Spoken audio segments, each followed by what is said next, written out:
hello and welcome back to another riveting episode of Gabagool in 8. I am your host, Wes Dawson. Many people have referred to me as the white James Brown or the black Freddie Mercury.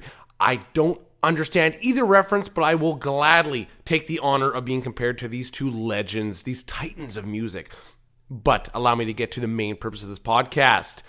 Now, there's many things on the table today, many things I'd like to discuss.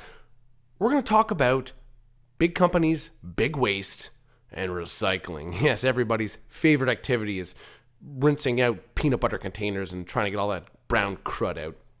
So where I live, they're rolling out this composting initiative, which I'm fully in support of. Hey, I like nothing better than a bin full of rotting food sitting beside my house. I find it wonderful. Captain Planet was one of my favorite shows as a kid. That's not true. I don't think it was anybody's favorite show, but I did watch it anyway. So basically, this is my issue. So we do the work, we separate the plastics, the papers, the glass, the chemical components, whatever we got to do, we do it. Not a problem. But here's where my issues arise. So you have these big companies who have been producing these earth-raping plastics for decades. These microplastics that are slowly destroying the world. That is no exaggeration. That is no blown up headline. That is in fact what is going on. So we pay to buy these products. We pay to support these garbage plastics. Now they want to recycle. Say, hey, well, the consumer that bought those products, now you're responsible to then sort them, return them back to some of these companies who will make another profit selling these recycled goods. And it's up to you to take care of that. Honestly, I think common street hookers are treated with more respect than this. We need to find a way in order to put money above human life, yet still live in conjunction with this natural world around us. It makes me think of something incredibly sad that my mother told me once. She's like, Wes, you're adopted and we never really loved you. Now that hurt deeply, but that's not the story I wanted to bring up for the purpose of this podcast. She told me, she's like, wow, it's kind of sad that they're putting profit over people's health, like in terms of the government kind of being like, hey, I understand that this virus is kind of ravaging through the province, but get back to work. And I said, Mom, that's kind of always been the case. It's just now it's a bit more evident because, yeah. I digress. Now, when I think of Earth and I think of green measures, I always think of hippies. And now when I think of hippies, I think, can you trust them? Anybody who can't grow a full mustache yet sports that scraggly little blowfish looking thing on their face, I don't know if you can trust them. And a wise man once said, never trust a hippie because they'll sell you bad drugs. That could easily be an urban legend. It could be a mediocre no effects song, or it could be words to live by, something that I have tattooed in italic letters over my abdomen now. Just wait till I'm back in the ring. You're in for a surprise. But when it comes to the environment, when it comes to keeping green, when it comes to living in harmony with Mother Nature, snuggled up, your head just below the breast of Mother Nature. So it's not sexual, but you're still getting off a little bit. I'm going to defer this to my panel of experts. So now I would like to welcome a man who deserves no introduction, none other than my former wrestling tag team partner, Nasty Nathan Sharp. Now, Nate decided to just pack up his bags and piss on off to somewhere in Africa to quote-unquote make the world a better place. Well, with a confirmed kill count in the double digits, he did just that. Whether it was Greenpeace, the Peace Corps, or whatever you wacky kids like to do, here he is.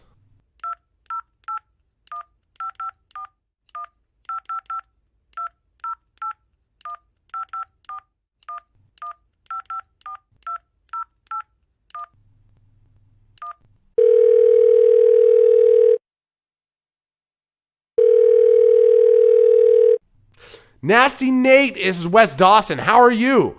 First off, it's not Greenpeace. I hate hippies. It's the Peace Corps.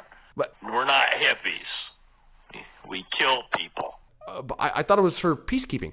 Now, secondly, you are the reason. It was insufferable dealing with you all the time. All this.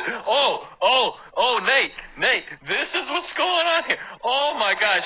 Oh, it's so annoying dealing with all of your petty little troubles. Oh, girl problems this, dude problems that. All of your little issues with everybody had to be exposed the whole time. We were listening to MXPX MXPX, or whatever type of Christian pop punk you like to listen to in the car. What a load of hogwash. Listen here. You're the reason why I left. I had to go find people as far from West Dawson as I could. So I moved to Botswana, where most people can't even fucking grow facial hair, so they don't look like a fucking walrus like you do. I don't know if you want me to cuss this much. Seriously though, do you like MXPX? Do you like Christian pop punk? Nate, are you there? I think we had some technical difficulties with our panel of experts for this episode, so I think we're going to move to everybody's favorite segment, my personal favorite. If I hadn't already written, I don't remember what I wrote above my abdomen, I'll have to take my shirt off to check, I would write good, bad. Well, one good aspect to the current quarantine, the current situations we're living in, is don't have to shove my face in anybody's sweaty armpits for a wrestling match. So that's kind of a good thing, but the bad to that is there's no wrestling. Good is spring is here. Although up in the Laurentians, it's still cold as all hell at night. But for the most part, spring is here. It's sunny out. It's looking good. It'll be skirt season before you know it. Kilt season for the guys. It is coming fast, and I'm excited. The bad, murder hornets. I spoke about them briefly in another episode, and this is no joke. They are hunting us down and killing us one by one. Another good, that there's more time for streaming, movies, television shows, documentaries, Tiger King on a repetitive loop. And no exaggeration, I've been watching The Office in an endless stream for the past 4 years. And that will never change, regardless if Netflix pulls it or not. The bad to all this available streaming, well, is where I am, Bell Canada has monopoly, and Bell Canada is about the equivalent of the surprise I'm going to leave in my compost bin for the local MRC inspectors. Well, we're nearing the end of the episode, so I'm going to move up to upcoming topics, something that I would have loved to touch on this episode. We won't have time. Unfortunately, we're going to have to wait till the next episode. Shaving your back. Now, is this a game of flexibility, or is it a game of a gimmick shaving products? We're going to look into that. Life hacks that will ruin your life. I'm not suggesting we use them. I'm just saying they're there and they're absolutely atrocious.